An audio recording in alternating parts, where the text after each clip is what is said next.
In today's video, I'm going to teach you how to trade futures on TradingView Mobile. Before we jump in, make sure your app is updated and that you're signed in so everything loads quickly and looks familiar. And remember, futures use leverage, so move slowly and consider practicing with small sizes or a paper account while you learn the flow. Start by opening the TradingView app on your phone and tapping Chart from the bottom toolbar. You'll land on a live chart for your current symbol. Use pinch to zoom and drag left or right to review recent and historical price action. If you want more or less detail, switch time frames from the toolbar until the view matches how you like to analyze the market. Next, tap the symbol name at the top of the chart to open the symbol search.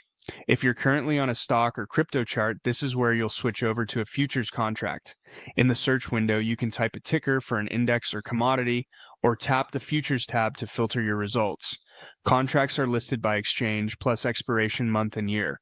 Take a moment to confirm you're selecting the exact contract month you intend to trade. If you prefer a continuous chart for smoother analysis across roll dates, choose the continuous symbol instead. Tap the futures contract you want and the chart will update right away. Double-check the symbol at the top and quickly review the exchange and contract details so you know you're on the right market. If you plan to revisit it, add it to your watch list for quick access later. With the correct contract loaded, you can place a trade or add your indicators.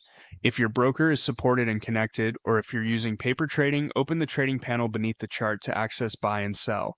Choose your order type, set your quantity, and if available, define your stop loss and take profit directly in the ticket or by dragging levels on the chart. For analysis, tap the indicators icon, search for tools like moving averages, RSI, or volume-based studies, and customize their settings for clarity. Finally, save your layout so your indicators and chart style are ready next time you open the app.